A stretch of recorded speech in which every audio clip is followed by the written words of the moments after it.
Hi everyone, this is Chris. Welcome back to the channel. So I'm actually at the Minneapolis airport right now, and let me give you a view of what I'm looking at. You guys can see this here, right out there, planes flying. Hopefully mine will be flying soon. I'm a little bit worried if I'm gonna get on the plane, but we'll see. If not, I'll just go ahead and keep making videos here because what else can you do at the airport? Anyway, I just wanted to share some thoughts about what's going on with the Canada fires. So I was actually supposed to leave tomorrow, but I'm flying out early because there's some real concern.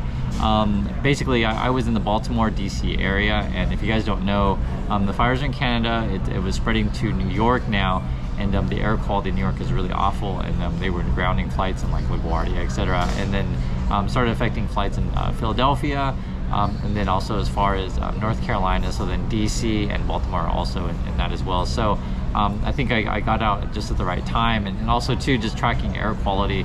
When I first saw the news that the air quality was bad, looking at it's like the AQI reading, low number was better. It was like 120, and then the next day it was like 160, and then today it was like 300 in the Baltimore area. So if you are on the East Coast, do be careful.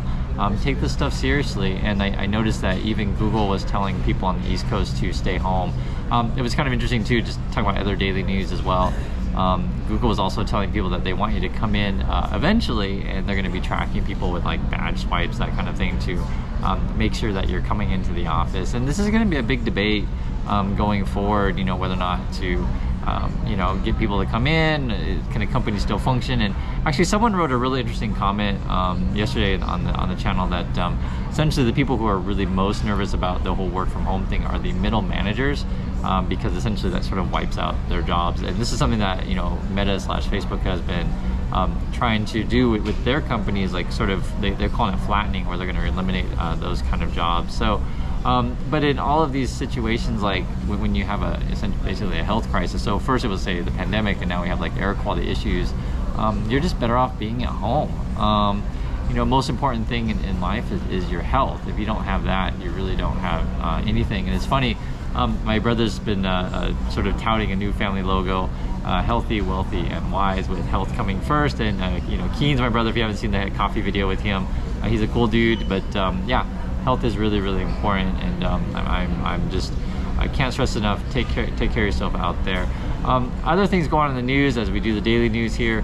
I was checking out the whole Coinbase and SEC scuffle. So this is a quote from the SEC, Gary Gensler. It's really interesting. So Gary Gensler, this is what he says here. He says, "I've been around finance for 4 decades. I've never seen so much non-compliance and hype masquerading as reality as I've seen in this field." And I think he's referring to cryptocurrency. Now, evidently Brian Armstrong, so that was over the CEO over at Coinbase, is hitting back. So he's saying, here's a quote.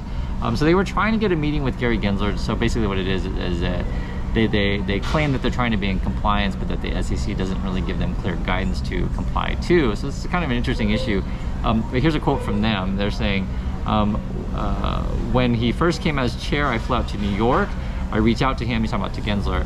Our teams reached out. I tried to make an effort to connect with him in person, because that's what I try to do whenever a new regulator comes in. Unfortunately, we were not able to connect at that time. I'm not sure why we couldn't get on his calendar. So I guess they were trying to get a meeting, but it just wasn't happening. And then here's more what he says here. This is coming from Coinbase again. It was frankly a pretty icy reception. We sort of came in hand and said, "Hey, Chair Gensler, you've asked people to come in and register respectfully. We're here to register. What would you like us to do? What process would you like us to go through?" And his response was, "Talk to your lawyer.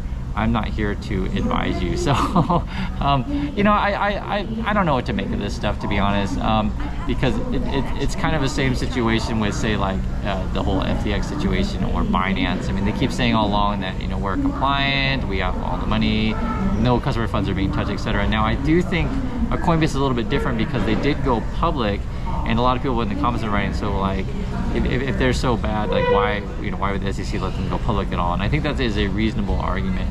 So we're going to keep following that. And you know, overall with these kind of things, honestly, I think our market is still a bit of a clown market. I noticed that like the GameStop fired their CEO recently, and the stock was down like 20%, something like that. And then you got other things where like Carvana is like, "Hey everyone, we're going to be making money," and then their stock goes up like 20%. or you have like other meme stock kind of thing like Palantir, where it just seems to be, you know, going ballistic. However, you know, interest rates are still elevated. We saw yesterday that Canada raised rates. It was by 0.25%, and then, you know, if you guys remember the statement they made, they were saying they expect other world governments around the world to do the same. So we'll see. Other than that, I'm just hoping to get on a flight. You know, let me show you guys again what I'm looking at. And if you haven't been to the Minneapolis airport, it's actually really a nice airport. I've been to a lot of airports in the US and abroad, and I think this is one of the better ones out there, but no, for real. And you know, hopefully things work out. I am concerned about the forest fires that I was reading the news. First they were saying there could be rain Thursday or Friday on the East Coast, but now like a new report is saying like this thing could last till Monday or Tuesday. And also too, we have people in the community who are saying that like their parents have to evacuate their homes and things like that. So please, please, please be careful, especially elderly, or, you know, if you know someone who's pregnant, like for example, my brother's wife is pregnant, so I've been telling them to be very, very careful with this stuff. Take it seriously. And it's, again, even though we do market news on this, you know, channel all the time, if you don't have your health, you don't have anything. So take that first. And again, I'll review my brother's logo: healthy, wealthy, and wise. So thanks again for watching, everyone. Do be safe, and I'll catch you in the next video.